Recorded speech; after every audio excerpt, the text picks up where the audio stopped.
Pues verdaderamente me da mucho gusto que haya personas que se interesen por saber, por conocer cómo comenzó la Iglesia de Cristo en México. Así que yo con todo gusto pues voy a hablarles un poco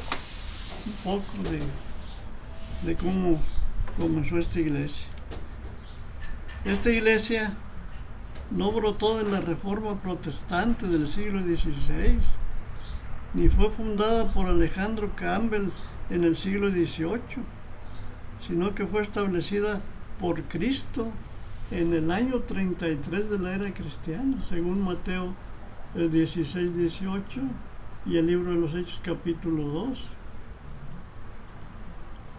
Y el comienzo fue así, cuando los hermanos de los Estados Unidos de Norteamérica hubieron establecido congregaciones en otras partes del mundo, acordaron establecer iglesias en la República Mexicana, aquí con nosotros, atendiendo la invitación de varias personas con las que un tal hermano K.G. Wilkes había hecho contacto. Fue nombrado para tal empresa el evangelista Jesús Barrón Torres, quien en ese tiempo vivía con su familia en la ciudad de Kerrville, Texas.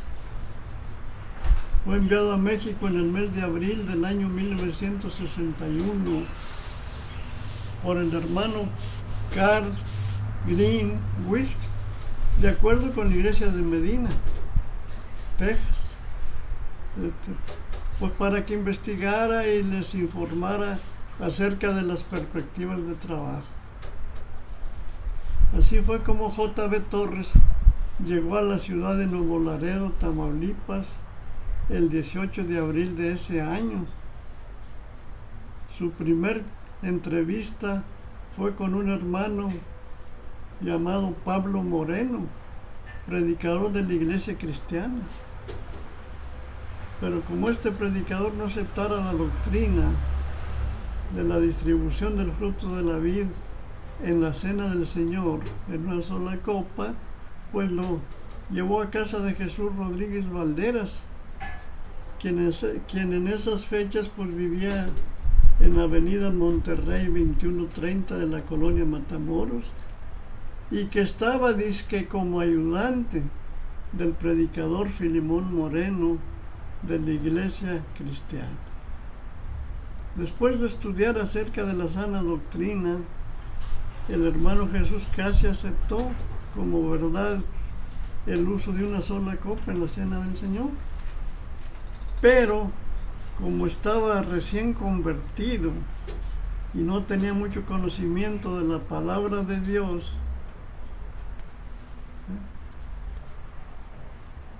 entonces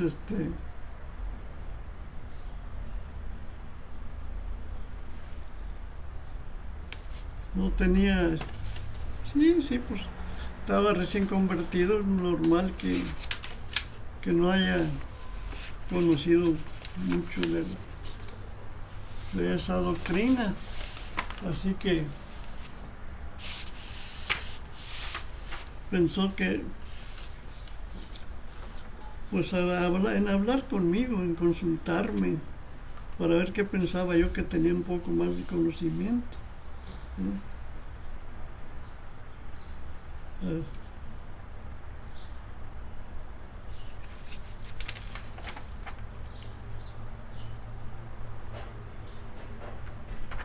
Entonces le habló de mí, le dijo dónde vivía y pusieron un plazo para venir a platicar conmigo. Entonces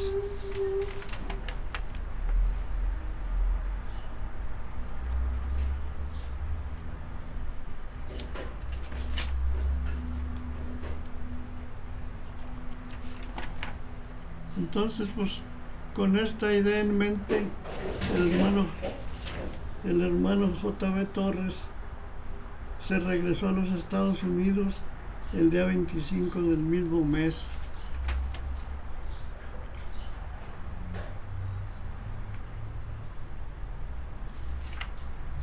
Y con esta idea en mente, el hermano J.B. Torres volvió a México el 17 de julio del mismo año.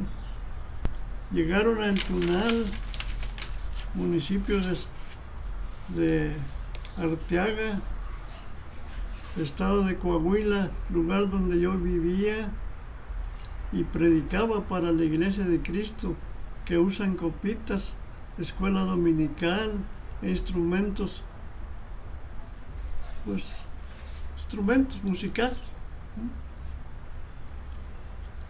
acompañado de mi hermano Jesús, su esposa y un hijo del hermano Torres llamado David, para estudiar conmigo acerca de esta doctrina, el uso de una sola copa.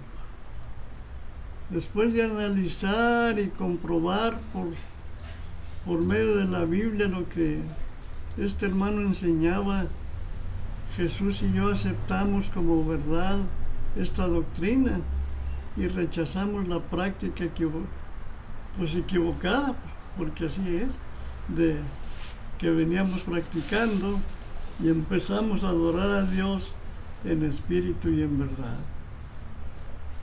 De esta manera pues quedó establecida la Iglesia de Cristo en la República Mexicana.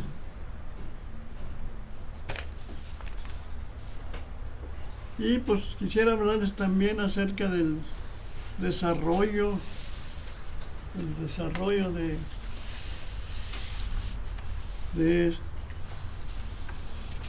que ha tenido la Iglesia. Como les digo, no les estoy platicando porque no me siento muy bien de salud, pero ese es más o menos cómo comenzó la Iglesia de Cristo en México. Y ahora les voy a hablar poquito de cómo se ha ido extendiendo y pues todo lo que se ha logrado hasta la fecha.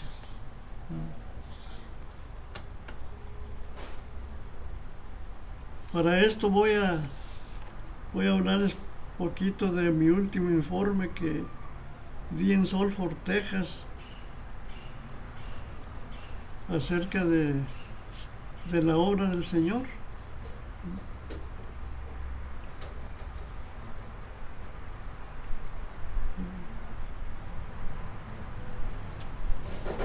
Después de dar mi introducción, dándole gracias a Dios porque me concedió estar en esa gran reunión, de darles gracias a los hermanos que dirigían de la misma reunión, pues entonces ya empecé yo mi discurso, mi informe, y comienza así: hermanos, hace 40 años que en estas mismas fechas, en este mismo lugar y detrás de un púlpito como este, me encontraba solicitando ayuda económica para sostener a los predicadores de México. Predicadores recién convertidos del error de usar copitas en la cena del Señor. Ellos se convencieron de que debía ser pues un pan sin levadura y una sola copa conteniendo fruto de la vid, y no muchos panes y muchas copas como lo hacen todavía algunos. Ustedes respondieron generosamente y con liberalidad, y el resultado ha sido satisfactorio para la honra y la gloria de Dios.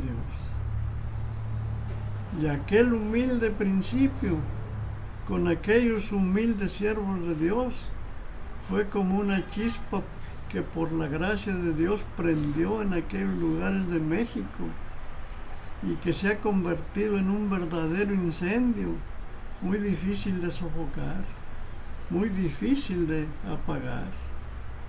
A la fecha hay muchas congregaciones en diferentes estados de la República Mexicana, desde Tijuana, en la península de Baja California, hasta Cancún, en la península de Yucatán.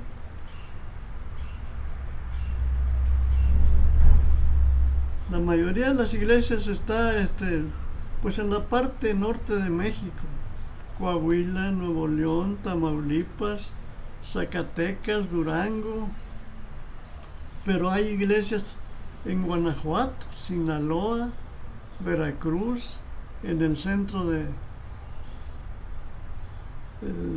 México, de Veracruz. También hay iglesias en la Ciudad de México, la capital del país, con 12 millones de gente. En esa gran ciudad hay 3 iglesias. Hay iglesias en Oaxaca, en el área de Chiapas, en el sur de México. Hay iglesias en toda la península de Yucatán, Campeche, Yucatán y Quintana Roo. Hay iglesias en la costa oeste, Los Mochis y Mahome, Sinaloa. Así que pues se está cubriendo una gran parte de nuestro gran país. México es un país muy grande.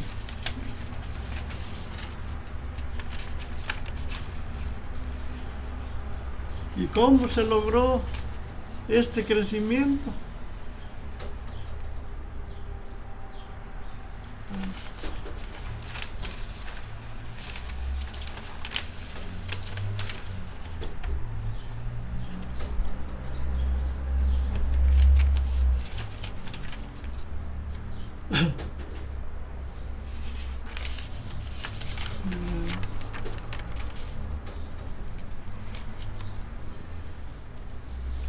Ahora estamos muy contentos de ver una nueva generación de predicadores que siguen adelante predicando en México, y no solo en México, sino llevando el Evangelio fuera de nuestras fronteras.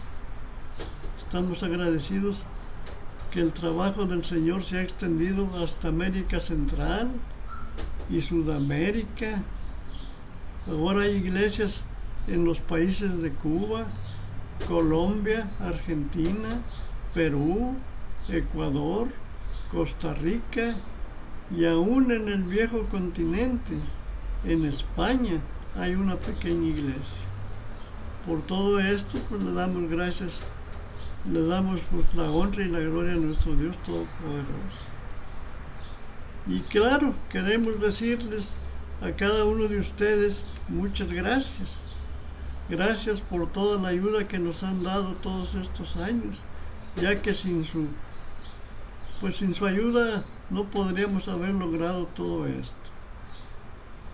Estamos muy contentos con Dios y con ustedes, porque solamente así hemos podido cumplir con el mandamiento y con el deseo del Señor de que el Evangelio sea predicado en todo el mundo a toda criatura, como leemos en Marcos 16, 15 y 16. ¿Y la vamos a leer? Bueno, no la vamos a leer, pero dice: en esta escritura encontramos no una sugerencia. Así cuando le dice el Señor: id por todo el mundo, predicar el Evangelio a toda criatura, el que creyere y fuere bautizado será salvo, mas el que no creyere será condenado, etc. En esta escritura encontramos no una sugerencia, no una recomendación, sino un mandamiento específico del Señor: ir y predicar el Evangelio a toda criatura. Y hermanos, la mayoría de nosotros como predicadores no estamos cumpliendo con el mandamiento del Señor. Les decimos a los miembros de la iglesia que su deber y obligación es asistir puntualmente a cada servicio de adoración y que deben llevar una vida moral limpia. Y esto pues está bien, porque así dice la Biblia. Pero si no los hemos enseñado a convertirse en una fuerza militante, agresiva, que comprendan que la predicación del Evangelio es lo más importante en la vida cristiana, no les hemos dicho todo. ¿Por qué? Pues porque el mandamiento del Señor y su deseo es que el Evangelio sea predicado en todo el mundo y a toda criatura. En el libro de los Hechos encontramos la historia del crecimiento de la iglesia.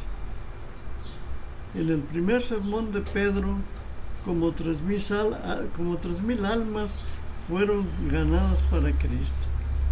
Poco después, el número de los cristianos era de 5,000. También dice que una gran compañía de sacerdotes obedecieron a la fe. Y el Señor dice que añadía cada día a la iglesia los que habían de ser salvos. ¿Y cómo se logró todo esto? Cada discípulo cumplió su responsabilidad de hablar de Cristo, de compartir su fe. Y si nosotros queremos que la iglesia crezca en cada lugar, necesitamos hacer lo mismo. Sabemos que un alma vale más que todo el oro del mundo, pero pues, no actuamos como de acuerdo a lo que sabemos. Sabemos que somos la sal de la tierra y la luz del mundo, pero no actuamos de acuerdo a lo que sabemos, a lo que somos. Sabemos que somos linaje escogido, real sacerdocio, gente santa, pueblo adquirido, para que anunciemos las virtudes de aquel que nos ha llamado de las tinieblas a su luz admirable.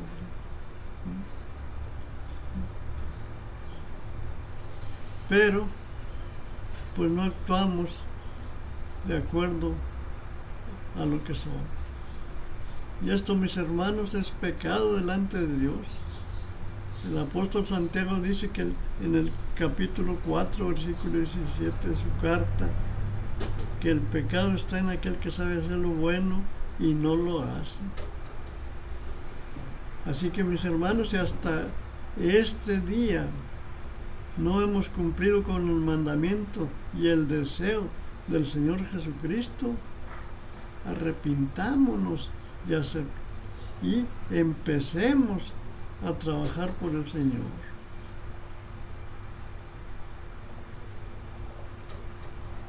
Y luego pues les seguí dando más escrituras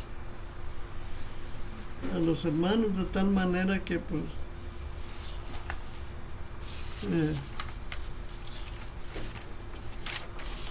pues ya terminé mi reporte, pero pues en pocas palabras, así fue como empezó la Iglesia de Cristo en México, y este es lo que se ha logrado hasta la fecha. Así que pues en otra ocasión seguiremos, si ustedes gustan, pues seguiremos platicando de cómo se ha llegado hasta estos términos. Así que por ahora pues les doy las gracias porque pues, me hicieron esta pregunta de que cómo empezó la Iglesia de Cristo en México. Así que pues por ahora es todo lo que puedo decirles. ¿Sí? Así que Dios les bendiga.